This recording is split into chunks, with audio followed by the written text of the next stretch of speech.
এটা রাত থেকে বিয়ে চালু হয়েছে। তো বোনের দিদির মেয়ের বিয়ে ছিল। আর আমার এতই কপালটা খারাপ, ঠিক টাইমে আমি পৌঁছাতে পারিনি, এই কারণে দেরি হয়ে গেছে। বৃষ্টি পড়ছিল, তার মধ্যে বধূনি লগ্ন ছিল ওদের। বধূনি লগ্নে আরেকটা বড় সমস্যা করা হয়ে গেছে, বৃষ্টিটা হয়ে ওদের বিয়ের টাইমটাই ঠিক বৃষ্টি খুব জোর হচ্ছিল, মানে এত জোরে বৃষ্টি হচ্ছে ধারণার বাইরে। তা আমরা ভাবতেই পাইনি যেরকম বৃষ্টি হবে। পাশের দিকে পুরো জল ভরে, আর টাইমটাও খুব শর্ট টাইম ছিল, মানে 6টার মধ্যে বিয়ে শেষ করে দিতে হবে। তাও 6টা 15 হয়েছিল। তো টাইম তো আর বলে করে মানে আর হয় না যে এই টাইমে। তাও ওরা চেষ্টা করেছে আমার দিদিরা ওই টাইমেই বিয়ে দেওয়ার। 6টা 15 হয়েছে। তো যাই হোক, আর এই যে দেখো সিঁদুরদান হবে। তো এত জোরে বৃষ্টি হয়েছে যে ছাতা টাতা টাঙানো হয়েছিল, ওদের গায়ে জল পড়ছিল। তা সত্যি কথা খুব খারাপও লাগছে যে যাই হোক, মেয়েদের বলো ছেলে বলো, বিয়ে তো জীবনে একবারই হয়। তো এই জীবন মানে এত সুন্দর একটা মুহূর্তর দিনে যদি বৃষ্টি হয় বা বাধা পড়ে না, খুব কষ্ট হয়। তার জন্য এবারে কি কিছু করার নেই। প্রকৃতির থেকে যদি বৃষ্টিটা পড়ে, সেটা আর আমাদের কি করার আছে? আমাদের তার হাতে কিছু নেই। যাই হোক, এই যে সিঁদুরদানটা হলো, এটা হচ্ছে সবথেকে একটা মেয়ের কাছে খুব স্পেশালি দিন। আর মানে কি আর বলবো, যে মানে বলবো কি আমি নিজেই ভেবে পাচ্ছি না। ওর মুখটা এত মিষ্টি লাগছে সিঁদুর পরে, মানে অসাধারণ লাগছে। এটা হয়, সব মেয়েদেরই হয়, কিন্তু আবার কিছু কিছু মেয়েদের আছে, খারাপ মাইন্ড তোমরা করো না। কিছু কিছু মেয়েদের আছে নতুন সিঁদুর টিঁদুর পরলেও যেন মনে হয় যেন ও একটা বাচ্চার মা এরকম। কিন্তু ওকে খুব সুন্দর লাগছিল, আর আশীর্বাদ করছিলাম এইটাই, যেন দুজনে খুব ভালোভাবে জীবন কাটায়, অনেক ভালো সবাইকে রাখতে যেন পারে, সবার সাথে যেন ভালো ব্যবহার করতে পারে, আর নিজেদের জীবনটা যেন অনেক সাকসেসফুল হয়, এটাই বলছিলাম। তো যাই হোক, বিয়েটা তো হয়ে গেল। এখানে আমরা সবাই একটু একটু করে ফুল ছড়াচ্ছিলাম, যাতে ওদের জীবনটা আরও সুন্দর ফুলের মতন গন্ধে ভরে যায়। আর এখানে ফটোশ্যুটের জন্য হচ্ছে কি বললো, একটু ধরো ফটোশ্যুটটা করবে। তো আমরা সেই সময় তো রেডি হতে পারিনি, যে আমাদেরও একটু মুখ টুক দেখাবো, আমরাও রেডি হতে পারিনি। আমি আর বললাম আমার দিকে একটু তাকা, তুই তো ওই দিকেই তাকিয়েছিস। তো আবার গালে হাত দিয়ে, আমি বললাম গালে হাত দিস না, মেকআপটা উঠে যাবে। তো যাই হোক, আর আমার এই একটা ভাইজি, মানে ওরই মাসির মেয়েটা হয়, মানে আমার বোনঝি হয়। ও তো আর একটা, ও খালি ওকে শিখিয়ে দিচ্ছে যে কীভাবে সিঁদুরটা পরতে হবে, মানে পরাতে হবে সোজাসুজি। যাই হোক, ও ভালো, বেকার বলবো না, খুবই ভালো মেয়ে সব। তো যাই হোক, এদের বিয়ে তো হলো, তোমরাও অবশ্যই আশীর্বাদ করো যেন ওদের জীবনটা অনেক সুন্দর হয়, অনেক ভালো থাকে। আর আমার জামাইবাবুর মুখটা একটু খারাপ হয়ে গেছে, তো আর কি করাবে, মেয়ে হয়ে জন্ম নিয়েছে না, তো খারাপ হলেও কিছু করার নেই। অবশেষে যতই হোক, 20 বছর হোক 30 বছর পর হলেও মেয়েদেরকে চলে যেতে হবে, তার নিজের পরিবার, বাবা মাকে ছেড়ে, ভাই বোনকে ছেড়ে, আত্মীয় স্বজনকে ছেড়ে একদিন এই রাস্তাটা বেছে নিতে হবে, পরকে আপন করে নিতে হবে। কিচ্ছু করার নেই, এটা নিয়তির খেলা। যাই হোক, ওদের এবারে হচ্ছে 7 পাকে বাঁধা পড়ছে আর খই ছড়াচ্ছে। এই মানে এই দৃশ্যটা দেখে অ্যাকচুয়ালি আমিও আমার বিয়ের কথা মনে পড়ে গেছিলো। আমার অটোমেটিক যেন চোখে জল এসে গেছিলো, যে এই মুহূর্ত। আর সত্যি কথা, এই মুহূর্তটা মানে মেয়েদের কাছে একটা স্পেশালি দিন। কেউ কাঁদে, কেউ হাসে, কারোর মনটা গম্ভীর হয়ে থাকে। তো দেখতেই পাচ্ছ বৃষ্টি প্রচণ্ড হারে পড়েছে, ওই দেখো ওইদিকে জলে জল হয়ে গেছে। আর এই যে সব আমরা এখানে দাঁড়িয়ে আছি, আর বামুন মশাই তো এত গল্প দিচ্ছে, মানে আমি বলছি মন্তরটা পড়ুন, বলছে হ্যাঁ হয়ে গেছে, যা হওয়ার হয়ে, মানে যা বলার বলে দিয়েছি, যা করার করে দিয়েছি। তো যাই হোক, এবারে আমি বলছি 7 পাক হয়ে গেছে, ওরা বলছে না 5 পাক 5 পার হয়েছে, 7 পাক এখনও হয়নি। তো যাই হোক, এইভাবেই।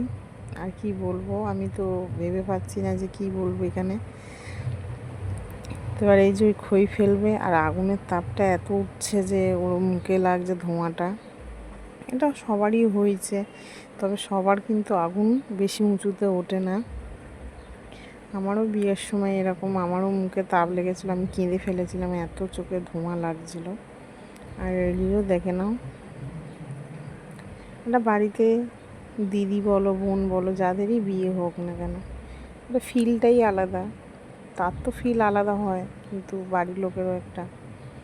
তো যাই হোক, মেয়ে হয়ে জন্ম হওয়াটা কতটা যে কষ্টকর, যে মেয়ে হয়েছে সেই জানে। একটা মেয়ের জন্ম হবে এক জায়গা, আর কর্ম হয় আর এক জায়গা। ছোটোর থেকে মানুষ হবে, জ্ঞান হবে যখন, তখন একটা পরিবারকে দেখবে। তারপরে জ্ঞান হয়ে বড় হবে যখন, সেই পরিবারে থাকবে। যখন বিয়ে হয়ে ছেড়ে চলে যাবে না, খুব কষ্ট হয়, মানে সেই কষ্টের সীমানা নেই, এটা মেয়েরা ভালো বলতে পারবে।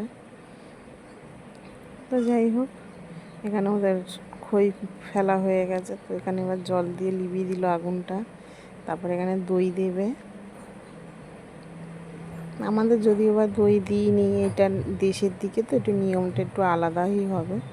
সবার নিয়ম অ্যাকচুয়ালি এক হয় না, দেশ বলো আর কলকাতা বলো, সবার নিয়ম তো এক হয় না, একটু আলাদাই হবে। তো ওরা বললো অগ্নিকে সাক্ষী রেখে তোমরা একটা প্রণাম সেরে নাও। তো ওরা প্রণাম করবে। আর প্রচণ্ড বৃষ্টিতে মানে কি বলবো, জিনিসগুলো যে সাইডে ছিল সব ভিজে ভিজে গেছিলো। খালি একমাত্র এখানে একটু ঠিক আছে, বস্তাটা একটু ঠিকভাবে দেওয়া হয়েছিল বলেই ঠিক আছে, নইলে প্রচণ্ড। তো তোমরাও কিন্তু অবশ্যই কমেন্ট করো যে ওদেরকে কেমন লাগছে, আর তোমরা আশীর্বাদও করো যেন ওরা অনেক সুখে থাকতে পারে, ওদের জীবনটা যেন সার্থক হয়, একে অপরকে যেন দুজনকে দুজনের মতন চলতে পারে, কেউ যেন কারোকে না ছাড়তে পারে।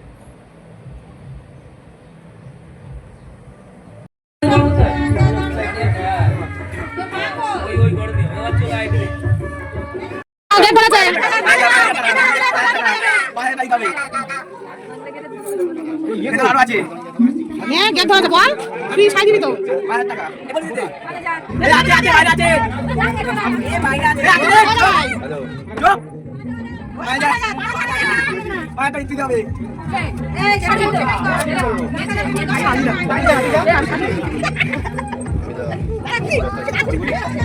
ও দাদা একটু জোরে বলো, শুনতে পাচ্ছি না, ও তো গেট ধরেছে, কি বলতে চাও? এই গেট ঘরের ভেতরে কে আছে, আওয়াজ না সারা দিতে বল না।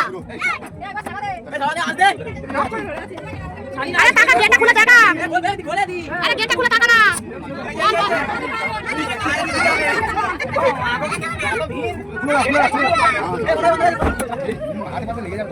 ও লাগুক না, আজকে দিন না লাগবে।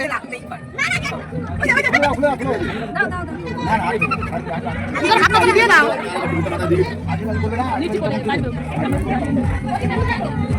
ওদের বিয়ে হয়ে গেল, আমরা তো তখন রেডি হইনি, কিন্তু যখন রেডি হলাম তখন ও সব খুলে দিয়েছে, মানে ও চেঞ্জ করে নিয়েছে, কিন্তু কিছু করার নেই, ওরও খুব কষ্ট হচ্ছিল বর্ষার সময়। তো এখানে আমরা তিনজনের ছবি তুললাম।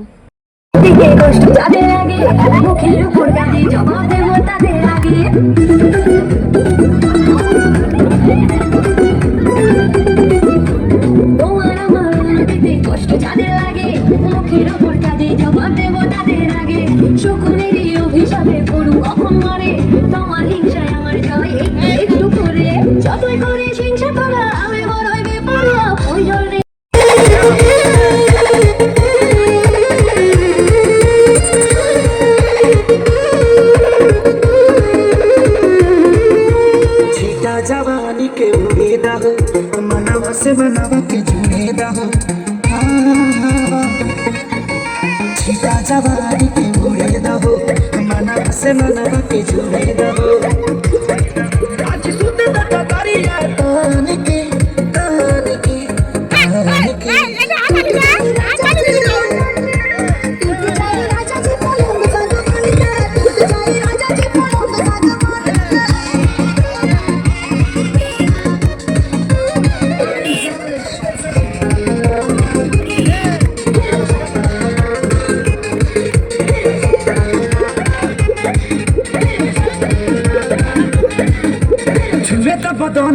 देखो ना कटन के चादर बिछा दी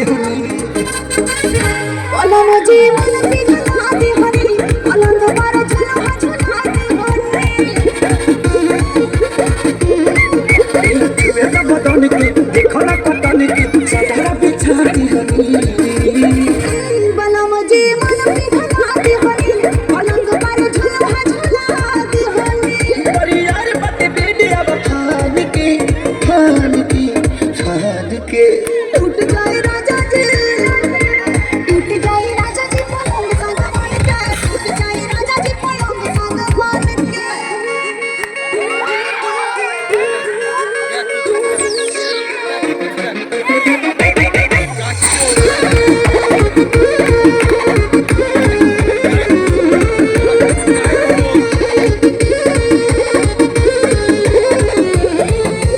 बने तो बेसरमी देहिया में गरमी कोई ठेलागी हो कमरिया आई लागी हो नस नस कोई लागी हो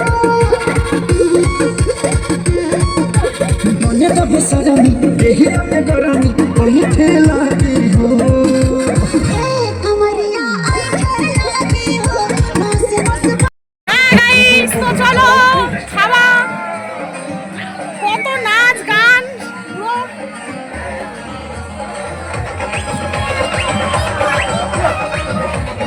চলো আমরা এবার খেতে বসবো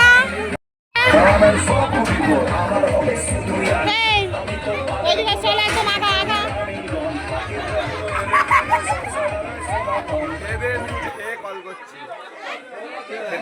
তুমি চলো ওইদিকে ঢোকো কালে বসো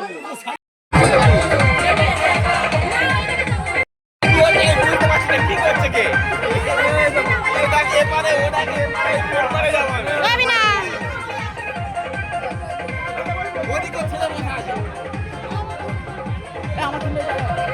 এই হাই কর ওই দেখ হাত দেখা এই খুশি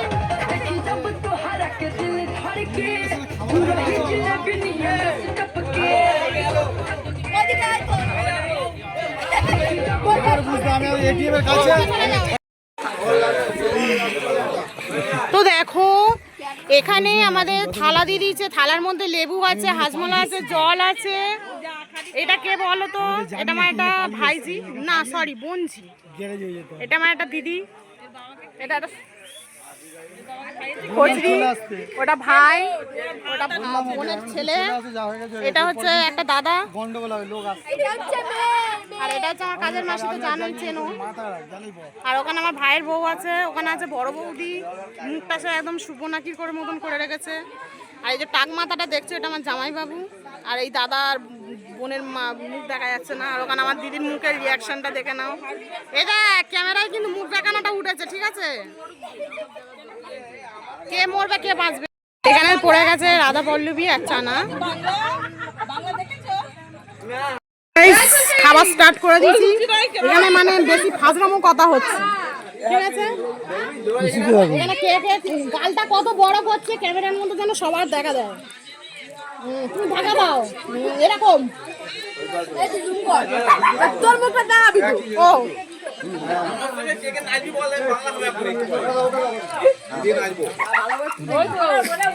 এই যে এখানে খাচ্ছে দেখে নাও। এত পোজ দিতে গেছে জল ফেলে দিয়েছে।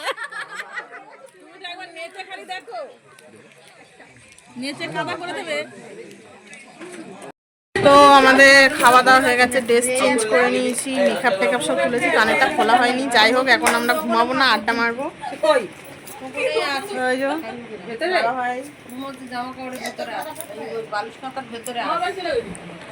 এখানে যে সব সব ড্রেস চেঞ্জ হয়ে গেছে, খাওয়া দাওয়া হয়ে গেছে, সব বসে আছে। এই যে সব বসা, এই যে একটু টাকা ফোনের দিকে, সব ড্রেস চেঞ্জ হয়ে গেছে, ঠিক আছে? এবারে আমরা গল্পে বসবো, চলো। গাইস তো সবাই শুয়ে পড়েছে, দেখো এদের এদের এর মায়া দয়া নেই, এ শুয়ে পড়েছিল। এই যে এ তো আর এক ফালতু লোক শুয়ে পড়েছে, আমি খালি একমাত্র বসে আছি। আমিও বসে আছি, ওখানে কবিতা মাঝিও বসে আছে। সবাই সবাই এখন শুয়ে পড়লো, আমরা সব বসেই গল্প করছি। তো আজকে ভিডিও ভালো লাগলে লাইক কমেন্ট শেয়ার করো। টাটা সবাইকে।